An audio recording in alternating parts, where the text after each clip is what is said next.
Hi all, welcome to I+. ഞാൻ അക്ഷര.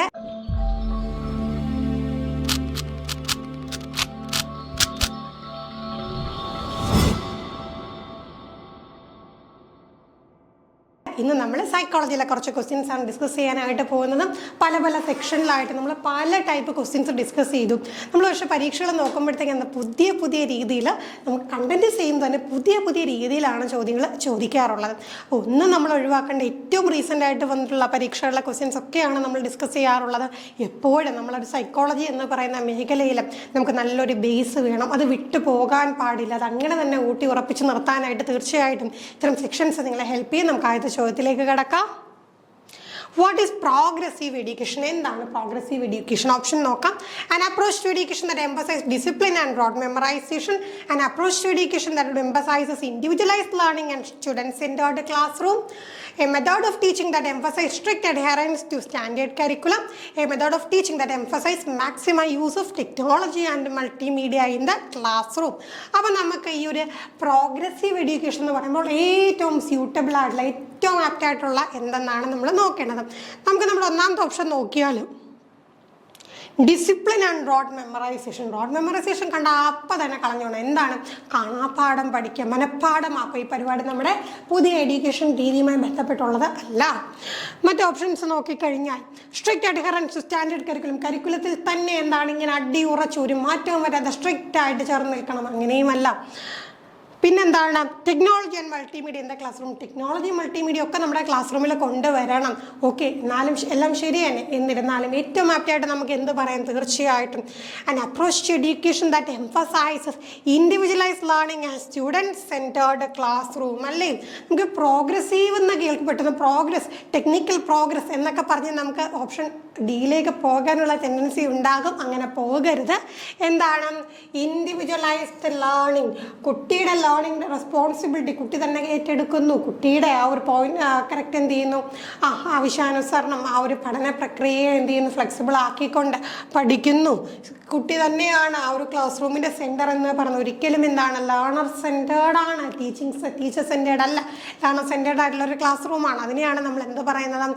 Progressive education എന്ന് പറയുന്നത്. അടുത്ത ചോദ്യം, the nature of assessment should be dash and assessment task should be.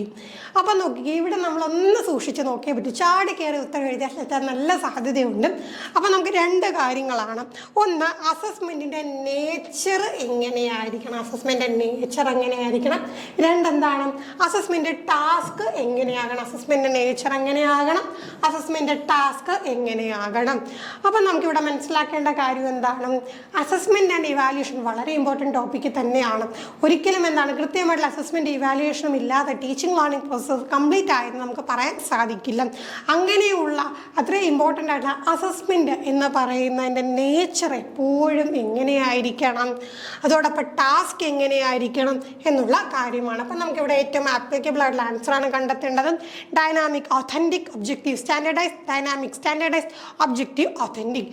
എപ്പോഴും നേച്ചർ ഓഫ് അസസ്മെൻറ്റ് എന്ന് പറയുന്നത് എന്താണ്? ഡൈനാമിക് ആയിരിക്കണം.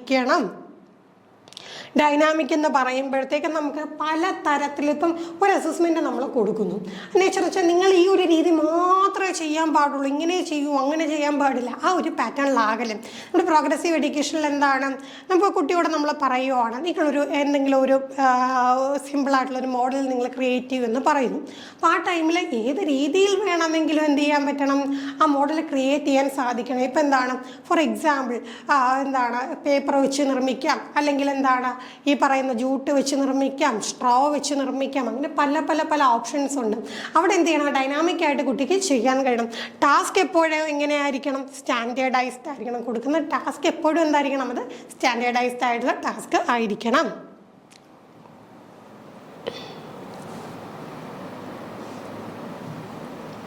അടുത്ത ചോദ്യം, which of the following is an example of a question that promotes analytical skill in students? കുട്ടികളിൽ analytical skills വളർത്താനായിട്ട് ഉള്ള ഈ കൂട്ടത്തിൽ എന്ത് ചോദ്യമാണ്? ജസ്റ്റ് ഒരു എക്സാമ്പിൾ തന്നേക്കുവാണ്, 4 ചോദ്യങ്ങൾ തന്നേക്കുവാണ്. ഇതിൽ ഏത് ചോദ്യത്തിനാണ് കുട്ടിയിലെ അനലിറ്റിക്കൽ സ്കില്ല് വളർത്താനായിട്ട് സാധിക്കുന്നത് നമുക്ക് നോക്കാം. What is the definition of mammal? Explain the key characteristics of mammals. How have mammals adapted to their environment? Tell a few examples and a few non-examples of mammals given in the textbook. അപ്പോൾ ഇതിൽ 3 ചോദ്യങ്ങളിൽ just എന്താണ് കുട്ടിക്ക് പഠിച്ച കാര്യം അതുപോലെ പറഞ്ഞാൽ മതി. പക്ഷെ ഒരു ചോദ്യം എന്താണ് അനലൈസ് ചെയ്ത് തന്നെ കുറച്ചെന്താണ് ബ്രെയിൻ പണിയെടുത്ത് തന്നെ കണ്ടുപിടിക്കണം. അപ്പോൾ അത്തരത്തിലുള്ള ചോദ്യം ഈ കൂട്ടത്തിൽ ഏതാണ്? What is the definition of a mammal? മാമലിനെ കുറിച്ചുള്ള ഡെഫിനേഷൻ കാണാപ്പാഠം പഠിച്ചു വെച്ചുകൂടി പഠിക്കാം. Explain the key characteristics of mammals. മാമലിന്റെ കീ ക്യാരക്ടറിസ്റ്റിക്സ് നമുക്ക് പഠിക്കാം. മാമൽസിന്റെ എക്സാമ്പിൾസും നോൺ എക്സാമ്പിൾസും. എക്സാമ്പിൾ എന്ന് വെച്ചാൽ ഉദാഹരണങ്ങൾ, നോൺ എക്സാമ്പിൾ എന്ന് വെച്ചാൽ ഉദാഹരണമല്ലാത്തവ. ഇത് നമുക്ക് എന്ത് ചെയ്യാം? ഇതൊന്നും അധികം അനലൈസ് ചെയ്യേണ്ട കാര്യമില്ല. എന്നാൽ how have mammals adapted to their environment, അവരുടെ എൻവയോൺമെന്റുമായി മാമൽസ് എങ്ങനെയാണ് അഡാപ്റ്റ് ചെയ്ത് എന്ന് പറയുമ്പോൾ കുറച്ച് അനലൈസ് ചെയ്ത് കുറച്ച് ചിന്തിച്ച് എന്താണ് വിശകലനം ചെയ്ത് പറയേണ്ട ഒരു ഉത്തരമാണ്. അടുത്ത ചോദ്യം, use of people first language such as using the description students with a learning disability instead of learning disabled students. അപ്പം നോക്കിക്കേ, ഈ ഒരു സംഗതി ജസ്റ്റ് ക്വസ്റ്റ്യൻ കേൾക്കുമ്പോൾ വലിയ ഒരു സംഭവമായിട്ട് തോന്നും.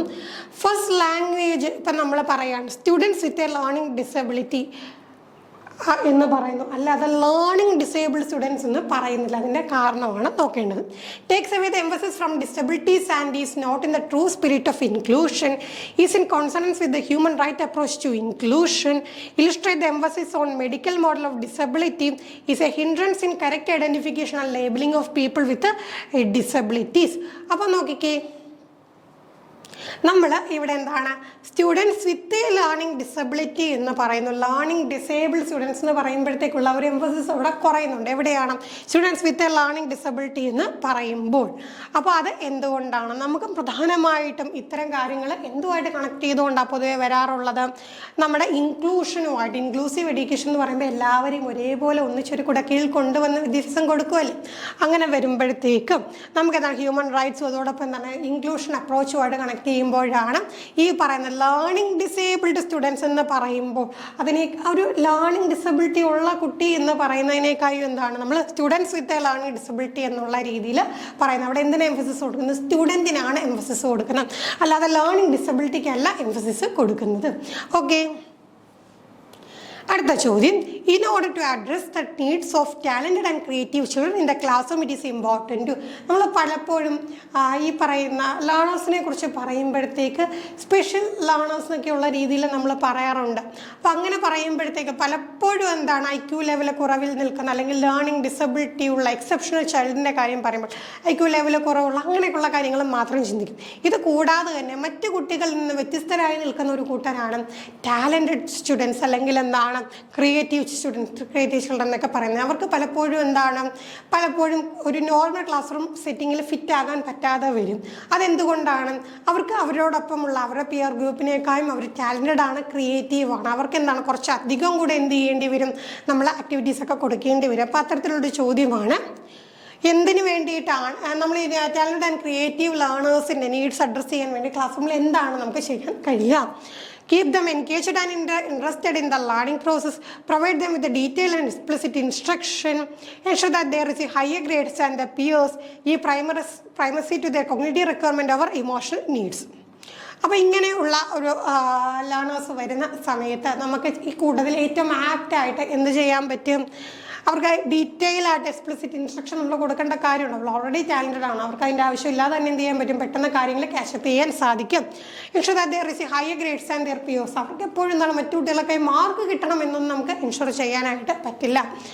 Give primacy their cognitive requirements over emotional needs. അവരുടെ ഇമോഷണൽ നീഡ്സിന് അധികം പ്രാധാന്യം കൊടുക്കാതെ അവരുടെ കോഗ്നിറ്റീവ് റിക്വയർമെൻറ്റ്സിന് പ്രാധാന്യം കൊടുക്കൂ എന്നാണ് പറയുന്നത്. ഇതിനേക്കായി ഒക്കെ എന്താണ് കറക്റ്റായിട്ട് നമുക്കൊരു ഓപ്ഷനാണ് അവിടെ ഉള്ളത്. എന്താണ്? Keep them engaged and interested in the learning process. അവർക്ക് എന്താണ് പെട്ടെന്ന് തന്നെ ബോറടിക്കും. കാരണം ഇപ്പോൾ ഒരു കണക്ക് ചെയ്യാനായിട്ട് ഇട്ട് കൊടുത്തു. അപ്പോൾ ഈ പറയുന്ന ടാലൻറ്റഡ് ചൈൽഡ് എന്ത് ചെയ്യുന്നു? ഭയങ്കര വേഗത്തിൽ ചെയ്യുന്നു. അപ്പോൾ വേഗത്തിൽ ചെയ്ത് കഴിഞ്ഞാൽ പിന്നെ ആ കുട്ടിക്ക് എന്താണ് ക്ലാസ് റൂമിൽ ബോറടിയാണ്. ബാക്കിയുള്ള കുട്ടികൾ ആവറേജ് കുട്ടികൾ കാണും, ബിലോ ആവറേജ് കാണും, എബോ ആവറേജ് കാണും. ഇവരെല്ലാം കണക്ക് ചെയ്ത് വരുന്നവരെ വെയിറ്റ് ചെയ്തിരിക്കുമ്പോൾ ഈ കുട്ടിക്ക് മുഷിപ്പാവും, ഈ കുട്ടി ഇറിറ്റേറ്റഡ് ആവും. അപ്പോൾ അങ്ങനെയുള്ള കുട്ടികൾക്ക് നമ്മൾ ഈ പറയുന്ന ടാലൻറ്റഡ് ആവട്ടെ ക്രിയേറ്റീവ് ആവട്ടെ അവരെ എന്ത് ചെയ്യണം? ഈ ലേണിംഗ് പ്രോസസ്സിൽ എൻഗേജ് ചെയ്തും ഇൻട്രസ്റ്റിംഗ് ആക്കി ഇരുത്താനായിട്ടുള്ള ചില പൊടിക്കൈകളൊക്കെ കൊടുക്കേണ്ടി വരും. അപ്പം നമ്മൾ എന്ത് ചെയ്യും, ചിലപ്പോൾ കുറച്ച് ഇപ്പം ബാക്കിയുള്ളവർ ഒരു കണക്ക് ചെയ്യുന്ന സമയം കൊണ്ട് ഇത്തരം കുട്ടികൾക്ക് എത്തി നമ്മൾ ഒന്നിലധികം കണക്ക് കൊടുക്കുന്നു. അത് ചെയ്യാനായിട്ടുള്ള അവർക്ക് പെട്ടെന്ന് ചെയ്യാൻ പറ്റും. അതുകൊണ്ട് എന്ത് ചെയ്യുന്നു, ഈ സമയത്തിനകം മറ്റുള്ളവർക്ക് ബുദ്ധിമുട്ടാകാത്ത രീതിയിൽ എന്ത് ചെയ്യുന്നു, മറ്റു കണക്കുകളോടൊക്കെ ചെയ്യിപ്പിച്ച് അവരെ മാക്സിമം എൻഗേജ് ചെയ്തിരുത്തുകയാണ് നമ്മൾ വേണ്ടത്. അപ്പോൾ ഇത്രയും കാര്യങ്ങളാണ് ഇന്നത്തെ സെക്ഷനിൽ നമുക്ക് ഡിസ്കസ് ചെയ്യാനായിട്ടുണ്ടായിരുന്നത്. മറ്റൊരു സെക്ഷനുമായി നമുക്ക് വീണ്ടും കാണാം. താങ്ക്